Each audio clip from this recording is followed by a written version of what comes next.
Hello friends, welcome all in the seventh part of JEE Mains integration.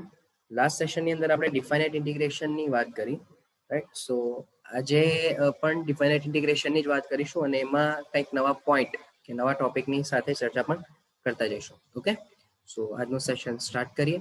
Important session હશે, ધ્યાન આપજો. સો last સેશનની અંદર આપણે સરવાળાના લક્ષ પરથી એક ઇમ્પોર્ટન્ટ પ્રોપર્ટીની ચર્ચા કરેલી હતી અને એના બેસિસ પર ક્વેશ્ચન્સની વાત કરેલી. આજના સેશનમાં આપણે મોડ્યુલસ અને ઇન્ટીજરની વાત કરીશું, રાઈટ? તો નોર્મલી મોડ્યુલસ કે ઇન્ટીજરના ક્વેશ્ચન્સ તમારા માટે નવા હશે. મોડ્યુલસના ક્વેશ્ચન્સ તમે ઓલરેડી એનસીઈઆરટીમાં તમે કરીને આવ્યા છો, બટ જરૂરી નથી કે એને પણ ઇન્ટિગ્રેશનથી જ સોલ્વ થાય. સમજો, તમે ઇન્ટિગ્રેશન વગર પણ એ પ્રકારના ક્વેશ્ચન્સને સોલ્વ કરી શકો છો. તો બહુ ધ્યાનથી સમજો. જેમ કે આ ક્વેશ્ચન તમને દેખાય છે, તો અહીંયા મારી પાસે ફંક્શન છે 2 - x, રાઈટ?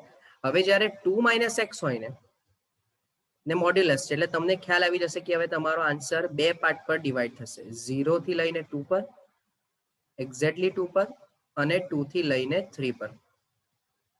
હવે 0 થી 2 ની વચ્ચે કોઈ પણ કિંમત હશે એટલે આનો જવાબ ધન હશે, એટલે આ વિધેય તમારું 2 - x બનશે. એક્ઝેક્ટ 2 પર 0 અને 2 થી 3 ની વચ્ચે તમને આન્સર મળી જશે x - 2. તો હવે આ વિધેયનો ગ્રાફ કેવી રીતે હશે સમજો. તો મારે જે ગ્રાફ પ્લોટ કરવો છે એ 0 થી લઈને 3 ની વચ્ચે જ કરવો છે, અને પાછું પણ એ પણ અગત્યનું કે ભાઈ મોડ્યુલસ છે એટલે ગ્રાફ ઓલવેઝ એક્સ અક્ષની ઉપર જ આવશે. એટલે માનો કે અહીંયા પોઈન્ટ 0 હોય, અહીંયા પોઈન્ટ 2 હોય ને અહીંયા પોઈન્ટ 3 હોય, રાઈટ? તો 0 થી લઈને 2 ની વચ્ચે જે તમને લાઈન મળશે એ છે 2 - x, એટલે 0 પર એનો જવાબ 2 હશે અને 2 પર એનો જવાબ 0 છે, એટલે અહીંયા પોઈન્ટ 2 હોય તો આ રીતે ગ્રાફ હશે, બરાબર? અને 3 પર તમે આન્સર ચેક કરશો તો 3 પર 3 - 2 એટલે 1, એટલે અહીંયા ધારો કે 1 હોય તો આ લાઈનને તમે આગળ જવા દો એટલે અહીંયા સુધી, તો 3 પર કંઈક તમને આ રીતે આન્સર મળશે, આટલો ગ્રાફ જશે. એટલે હવે તમારે સંકલન કોનું કરવાનું? તો કે લેફ્ટ સાઈડ અને રાઈટ સાઈડ પર જે ટ્રાયેંગલ બને છે એટલાનું જ સંકલન કરવાનું. અને એમાં બી જો તમે સંકલન નહીં કરો તો બોલો સીધું જ તમને ખ્યાલ આવે કે આટલો ડિફરન્સ 2 નો, બરાબર છે? આટલો પાયો, એટલે ધારો કે અહીંયા નામ આપી દે કે ભાઈ અહીંયા એ પોઈન્ટ છે, અહીંયા બી પોઈન્ટ છે, આ સી પોઈન્ટ છે, ને અહીંયા ડી પોઈન્ટ છે. તો જે ટોટલ એરિયા તમને મળ્યો એ કોનો મળ્યો? તો કે ટ્રાયેંગલ એઓડી અને ટ્રાયેંગલ એબીસી, ધેટ્સ ઇટ. તો બોલો આઈ બરાબર સીધું જ પહેલા ત્રિકોણ એઓડી વિશે વિચારો, તો ભાઈ ઓડી એટલે એનો વેધ થઈ જશે, અને ઓએ એનો પાયો થઈ જશે, તો હાફ 2 × 2 અને પ્લસ કરીને આ એબીસી નો વેલ્યુ, તો હાફ. આ જે ડિફરન્સ છે તે 1 નો છે અને આ પણ વેધ 1 1 જ થશે, તો 1 × 1. સો ક્લિયર કે 2 + હાફ એટલે સીધો જ આન્સર તમારો 5/2 થઈ ગયો.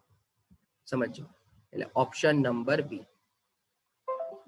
સમજો, એટલે પોઈન્ટ અહીંયા હું શું ચર્ચા કરવા માંગુ છું કે આ દાખલો ઇમ્પોર્ટન્ટ છે એવું નથી, પણ એને માટે જે હું મેથડ બતાવું છું દેટ ઇઝ ઇમ્પોર્ટન્ટ. એટલે હવે જ્યારે બી તમારી પાસે મોડ્યુલસનો આન્સર આવે છે તો 3 અલગ અલગ સંકલન કરવા કરતા એટલે નોર્મલી આપણે શું કરીએ કે ભાઈ 2 - x નું સંકલન કરીને x - 2 નું સંકલન કરીએ, બરાબર? તો આ તમારાથી બહુ સરળતાથી સોલ્વ થઈ જશે, કારણ કે નિયત સંકલનની બેઝિક ડેફિનેશન જ એ છે કે તમને વિધેય દ્વારા ઘેરાતા પ્રદેશનું ક્ષેત્રફળ આપે છે. ઓકે, સો આ એક ઇમ્પોર્ટન્ટ પોઈન્ટ થઈ ગયો, ધ્યાનથી સમજજો એ વસ્તુને. તો એવું જ હવે ટ્રિગોનોમેટ્રીના ફોર્મેટમાં આવે કે x - π/4. તો હવે જરા તમે ધ્યાનથી ઓબ્ઝર્વ કરો તો અહીંયા જે તમને વિધેય આપ્યું છે, બરાબર, x ની કન્ડિશન જે આપી છે એ 0 થી લઈને π/2 ની વચ્ચેની આપી છે. એટલે જો તમે હવે 0 થી માઇનસ એટલે કે x - π/4 વિચારો તો તમારો ગ્રાફ -π/4 થી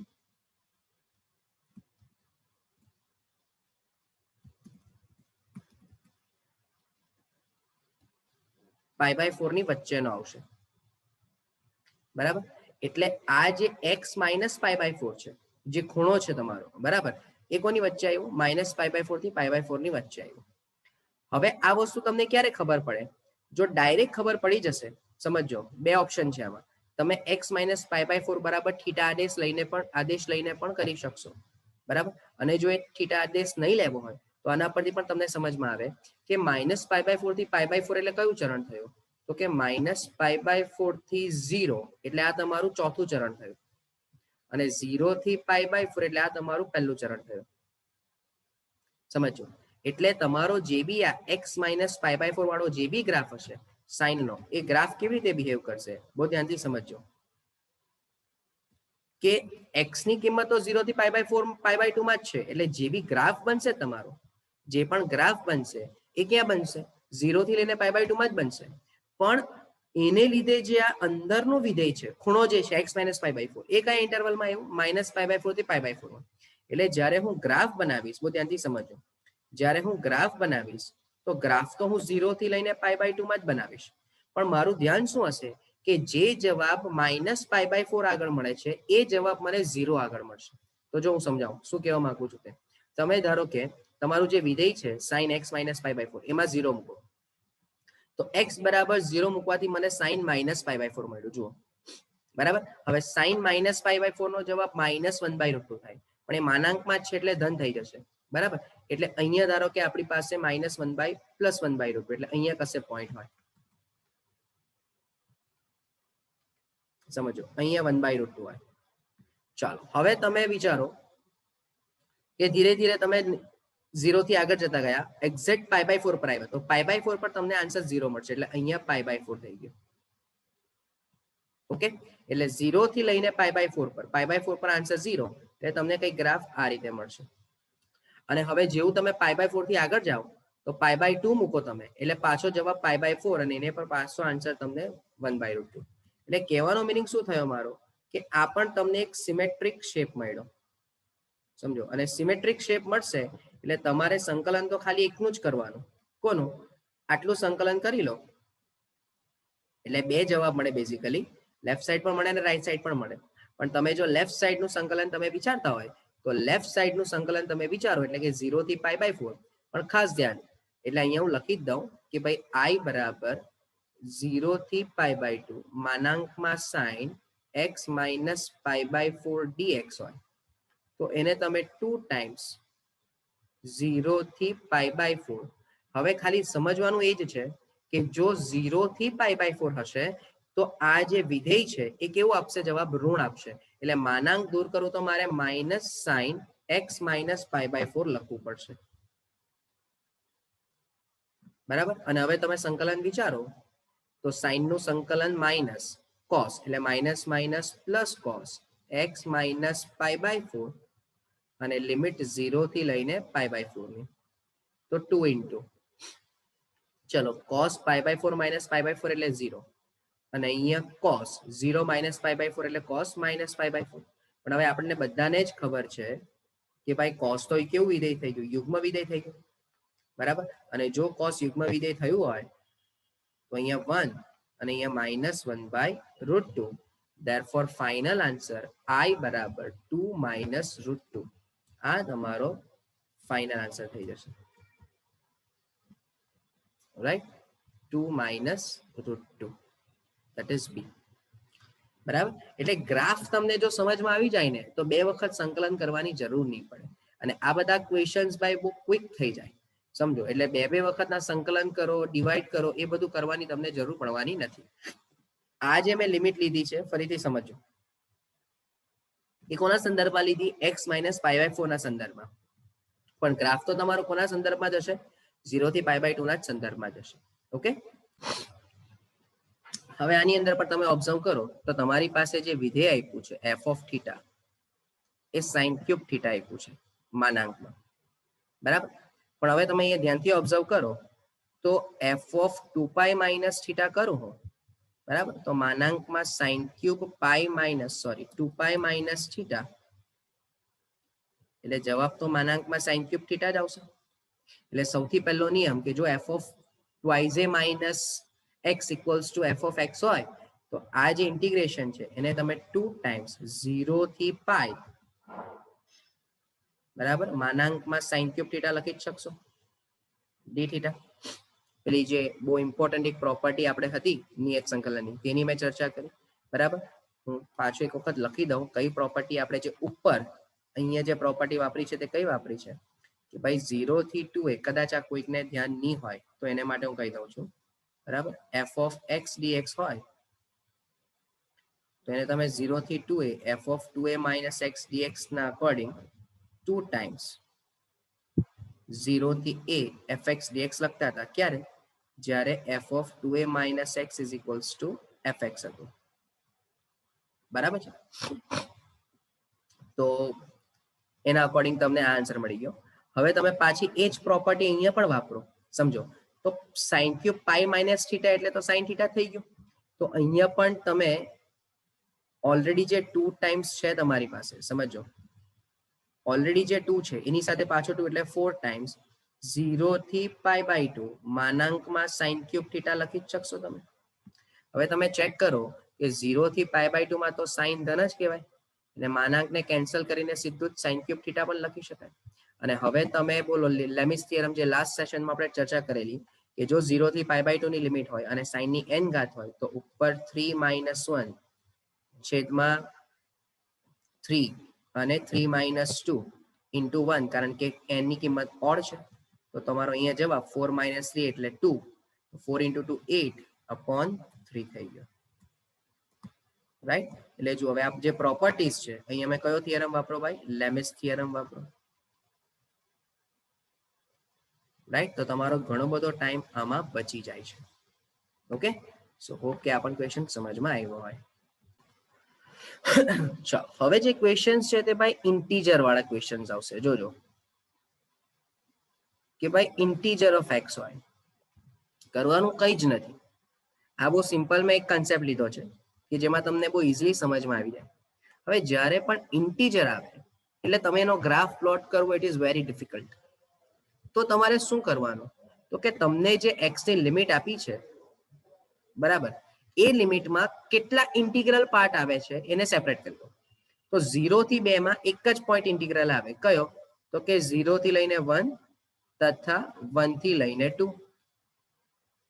બરાબર છે, તો હવે જ્યારે તમારો આન્સર 0 થી 1 માં જાય તો 0 થી 1 માં ઇન્ટીજર પાર્ટ હોય તે 0 હોય અને 1 થી 2 માં ઇન્ટીજર પાર્ટનો આન્સર 1 હોય. આટલું બધાને જ ખબર છે. તો એનો મીનિંગ કે હવે મારું જે આઈ જે છે એ 0 થી 1 x square integer x dx અને 1 થી 2 x square integer x dx માં સેપરેટ થશે. સમજો, તો હવે એનો મીનિંગ કે શું સમજવાનું તમારે? સમજો, તો અહીંયા ક્લિયર થઈ જશે કે ભાઈ 0 થી 1 માં ઇન્ટીજરનો આન્સર આપણે 0 બોલ્યા તો આ તો કેન્સલ જ થઈ ગયું, ને 1 થી 2 માં આપણે ઇન્ટીજરનો આન્સર કેટલો બોલ્યા? 1, એટલે થયું તો ટૂંકમાં x સ્ક્વેર નું જ સંકલન. એટલે આ થઈ જશે x ક્યુબ બાય 3 1 થી 2 ની વચ્ચેની લિમિટ, એટલે 8 બાય 3 માઇનસ 1, તો ફાઇનલ આન્સર તમારો 7 બાય 3 થઈ જશે. ઓકે, એટલે જો આ એકદમ બેઝિક ક્વેશ્ચન એટલે લીધો છે કે આપણને સમજમાં આવે શું કરવાનું છે. હવે થોડું એનાથી ઉપર જઈએ તો વેરિએશન ની અંદર એવું આવી શકે કે તમને આપ્યું છે 0 થી 1.5 માં ઇન્ટીજરમાં પાછું એક્સ સ્ક્વેર. હવે સમજો ભાઈ, ઇન્ટીજરમાં સ્ક્વેર છે, હા, ઇન્ટીજરનો સ્ક્વેર નથી. એક્સ નો સ્ક્વેર અને એક્સ સ્ક્વેર નું ઇન્ટીજર, આ બંનેમાં ફરક છે, બંને ઇક્વલ નથી. બરાબર, એટલે મારે સૌથી પહેલું શું કરવું પડે ખબર ભાઈ? તો કે સૌથી પહેલું કામ 0 થી લઈને x નો જવાબ 1.5 માં છે, પણ મારી પાસે તો ઇન્ટિગ્રલ પાર્ટમાં કોણ છે? x સ્ક્વેર છે ને, તો મને શું જોઈશે? સૌથી પહેલા x સ્ક્વેર જોઈશે. તો મારે શું કરવાનું? તો કે મારે સ્ક્વેર કરવાનું. હવે 1.5 નો ઇન્ટિજર એ સ્ક્વેર કરશો એટલે 2.25 થશે. હવે તમે બે વસ્તુ કરશો. પહેલું, એક્સ સ્ક્વેર નો ઇન્ટીજર પાર્ટ જોતો હોય તો 0 થી લઈને 2.25 માં જેટલા પણ ઇન્ટીજર પાર્ટ આવે છે એનાથી તમે એક્સ સ્ક્વેર ને ડિવાઈડ કરશો, સેપરેટ કરશો. એટલે કે જોજો 0 થી 2.25 માં પહેલા તો 1 આવે, પછી 1 થી લઈને 2 આવે અને પછી 2 થી લઈને 2.25 આવે. સમજો, પહેલા આટલું તમને ક્લિયર થવું જોઈએ. હવે આના પરથી પાછું શું કરવાનું? તો કે આ તો તમે એક્સ સ્ક્વેર નું ઇન્ટીજર સેપરેટ કર્યું ને, કે ભાઈ આ ઇન્ટરવલમાં ઇન્ટીજર ઓફ એક્સ સ્ક્વેર નો જવાબ 0, આ ઇન્ટરવલમાં ઇન્ટીજર ઓફ એક્સ સ્ક્વેર નો જવાબ 1 અને આ ઇન્ટરવલમાં ઇન્ટીજર ઓફ એક્સ સ્ક્વેર નો જવાબ 2. પણ ઇન્ટીજર નો જવાબ તો મળી ગયો, પણ લિમિટ કઈ? તો હવે ફરીથી તમારે આના પરથી લિમિટ્સ લાવવી પડશે. તો 0 થી 1 માં ગમે તે કરો, x નો જવાબ 1 જ આવવાનો, સ્ક્વેર કરો તો પણ 1 થી 2 માં ક્યાં આવશે? તો કે 1 થી 2 માં x સ્ક્વેર નું રૂટ કરો એટલે √2 થશે અને અહીંયા √2 થી x નો જવાબ 1.5. એટલે હવે જ્યારે તમે i ને સેપરેટ કરવા જાઓ તો x ના રિસ્પેક્ટમાં જ્યારે લિમિટ લખવી હોય તો એ 0 થી 1 થશે. બહુ ધ્યાનથી સમજો. પ્લસ 1 થી √2 થશે અને √2 થી 1.5 થશે. બરાબર. અને હવે તમારે શું મૂકવાનું? તો કે ભાઈ 0 થી 1 માં જ્યારે x હતું તો x સ્ક્વેર પણ 0 થી 1 માં જ હતો અને જો x સ્ક્વેર 0 થી 1 માં હતું તો એનો ઇન્ટીજર પાર્ટ 0 એટલે પહેલું ટર્મ તમારું કેન્સલ થઈ ગયું. ચાલો હવે x ની કિંમત 1 થી લઈને √2 માં હતી. જો x ની કિંમત 1 થી √2 માં તો x સ્ક્વેર ની કિંમત 1 થી 2 માં અને 1 થી 2 માં ઇન્ટીજર ઓફ x નો જવાબ 1 તો અહીંયા 1dx અને એવું જ √2 થી 1.5 તો √2 થી 1.5 માં x નો જવાબ આવે તો x સ્ક્વેર 2 થી 2.25 થાય અને x સ્ક્વેર નું ઇન્ટિગ્રલ પાર્ટ એટલે 2 તો અહીંયા જવાબ 2dx. સો હવે સંકલન કરી દો કે પહેલાનું સંકલન x 1 થી √2, બીજાનું સંકલન 2x લિમિટ √2 થી 1.5.